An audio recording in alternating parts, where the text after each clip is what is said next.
ഞെട്ടിക്കുന്ന ഈ തോൽവി വിശദമായി ചർച്ച ചെയ്യാൻ ഒരുങ്ങുകയാണ് CPIM. CPM, CPI സംസ്ഥാന നേതൃയോഗങ്ങളും നാളെ ചേരും. തോൽവി പരിശോധിക്കാൻ 10-11 തീയതികളിൽ പോളിറ്റ് ബ്യൂറോ യോഗം ചേരും. TK Govindan, V Kunhikrishnan, G Sudhakaran എന്നിവരുടെ വിജയം പ്രത്യേകം പഠിക്കാനാണ് ആലോചന. പ്രതിപക്ഷ നേതാവ് ആരാകും എന്നതും ചോദ്യമാണ്. പിണറായി വിജയൻ പ്രതിപക്ഷ നേതൃസ്ഥാനത്തേക്ക് എത്തിയേക്കില്ല. തോൽവിയുടെ ഉത്തരവാദിത്വവും ആരോഗ്യ പ്രശ്നങ്ങളും ചൂണ്ടിക്കാട്ടി പിണറായി മാറി നിൽക്കും. കേന്ദ്ര കമ്മിറ്റി അംഗം KN ബാലഗോപാൽ പ്രതിപക്ഷ നേതാവാകാനാണ് സാധ്യത. അങ്ങനെയെങ്കിൽ K രാജൻ പ്രതിപക്ഷ ഉപനേതാവുമായേക്കും.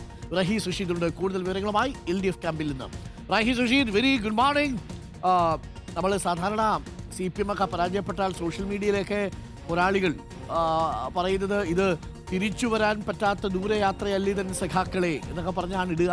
പക്ഷേ അതത്ര എളുപ്പമല്ല എന്നറിയാം. പക്ഷേ അത് സാധ്യവുമാണ് എന്നുള്ളത് പാർട്ടിക്കും പാർട്ടി പ്രവർത്തകർക്കും ഒക്കെ അറിയാം. കാരണം ഇത്തരത്തിലൊരു പരാജയം പാർട്ടി സ്വപ്നത്തിൽ പോലും വിചാരിച്ചിട്ടില്ല. ഈവൻ UDF പോലും വിചാരിച്ചിട്ടില്ല. പയ്യന്നൂരിൽ കുഞ്ഞികൃഷ്ണൻ ജയിക്കുമെന്ന് കുഞ്ഞികൃഷ്ണൻ പോലും ഒരു ഘട്ടത്തിൽ വിജയിച്ചിട്ടുണ്ടാവില്ല. ഭൂരിപക്ഷം കുറഞ്ഞൊരു 10,000 ഒക്കെ ആവും എന്നാണ് കരുതിയത്. തളിപ്പറമ്പിൽ പോലും ഭൂരിപക്ഷം കുറഞ്ഞൊരു 3,000-5,000 വോട്ടിനൊക്കെ PK ശ്യാമള ജയിക്കും എന്നാണ് കരുതിയത്. പക്ഷേ ഇതിപ്പോൾ തൃക്കരിപ്പൂരും പോയി, പയ്യന്നൂരും പോയി, തളിപ്പറമ്പും പോയി, ഇങ്ങ് തെക്കോട്ട് വന്നു കഴിഞ്ഞാൽ ഇവിടെ വൈക്കവും പോയി, ഇരവിപുരവും പോയി, ചടയമംഗലവും പോയി. ആ അവസ്ഥയിലാണ്. അപ്പോൾ എന്തായാലും CPM അതിൻ്റെ കോട്ടകൾ ഇളകിയത് പഠിക്കുക എന്നുള്ളതാണ് പ്രധാനപ്പെട്ട ചോദ്യം. ഞാൻ അതിലേക്ക് വരും മുമ്പ് ഏറ്റവും സസ്പെൻസ് നിറഞ്ഞ ചോദ്യം ഇനി ആരായിരിക്കും പ്രതിപക്ഷ നേതാവ് എന്നുള്ള ചോദ്യമാണ്. മുഖ്യമന്ത്രി പിണറായി വിജയൻ ഇനിയിപ്പോൾ രാജിവെച്ച സാഹചര്യത്തിൽ ആരോഗ്യ പ്രശ്നങ്ങൾ ചൂണ്ടിക്കാട്ടി മാറി നിൽക്കാനാണോ സാധ്യത? റഹീസ് റഷീദ്. Good morning Arun. എല്ലാ സാധ്യതകളും മുഖ്യമന്ത്രി പിണറായി വിജയൻ പ്രതിപക്ഷ നേതൃസ്ഥാനത്ത് വരില്ല എന്നത് തന്നെയാണ്. രണ്ട് കാരണങ്ങളുണ്ട്. ഒന്ന്, അദ്ദേഹത്തിന് ആരോഗ്യ പ്രശ്നങ്ങളുണ്ട്. മറ്റൊന്ന്, 102 സീറ്റെന്ന വലിയൊരു വിജയമാണ് UDF നേടിയിരിക്കുന്നത്. ആ വിജയത്തിൻ്റെ ഉത്തരവാദിത്വം സ്വാഭാവികമായും മുഖ്യമന്ത്രി എന്ന നിലയിൽ അതിൻ്റെ ഒരു കേന്ദ്രീകരണം പിണറായി വിജയനിലുണ്ടാകും. അതുകൂടി മുന്നിൽ കണ്ട് അദ്ദേഹം പ്രതിപക്ഷ നേതാവ് സ്ഥാനത്ത് വരില്ല എന്നാണ് പാർട്ടി നേതാക്കളോട് സംസാരിക്കുമ്പോൾ നമുക്ക് മനസ്സിലാക്കാൻ സാധിക്കുന്നത്. പകരം ഓപ്ഷൻ എന്നത് ഫലപ്രഖ്യാപനത്തിന് മുമ്പാണെങ്കിൽ പല ഓപ്ഷനുകൾ പറയാമായിരുന്നു. പക്ഷേ ഇപ്പോൾ അങ്ങനെ ഒരു ഓപ്ഷനും പാർട്ടിക്ക് മുന്നിൽ അധികമില്ല.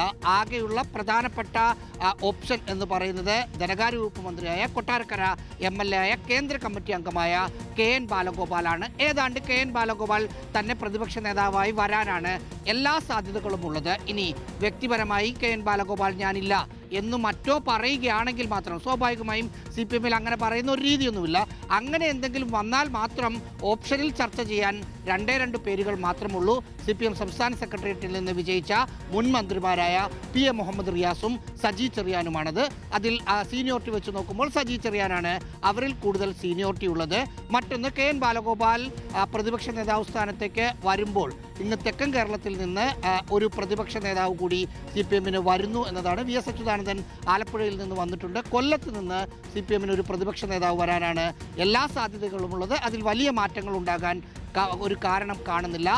CPIയിൽ നിന്ന്, ഒല്ലൂരിൽ നിന്ന് വിജയിച്ച കഴിഞ്ഞ മന്ത്രിസഭയിലെ രണ്ടാമനായിരുന്ന K രാജൻ പ്രതിപക്ഷ ഉപനേതാവ് സ്ഥാനത്തേക്ക് വരുമെന്നാണ് മനസ്സിലാക്കുന്നത്. അവരുടെ പാർട്ടി ഘടന അനുസരിച്ച് ദേശീയ കൗൺസിൽ അംഗമായ 2 പേരാണ് വിജയിച്ചത്. അത് K രാജനും കാഞ്ഞങ്ങാട് നിന്ന് ഗോവിന്ദൻ പള്ളിക്കാപ്പലുമാണ്. പക്ഷേ സീനിയോറിറ്റിയും മുൻപരിചയവും കണക്കിലെടുത്ത് K രാജൻ തന്നെ പ്രതിപക്ഷ ഉപനേതാവാകാനാണ് സാധ്യതകളുള്ളത്. 2 പാർട്ടിയുടെയും നേതൃയോഗങ്ങൾ നാളെ ചേരുന്നുണ്ട്. ആ നേതൃയോഗത്തിൽ തീരുമാനമാകും. പിന്നീട് സംസ്ഥാന കമ്മിറ്റികൾ വിളിച്ച് അതിൽ അംഗീകാരം നേടി പ്രഖ്യാപിക്കുന്നതായിരിക്കും ഒരു നടപടിക്രമം.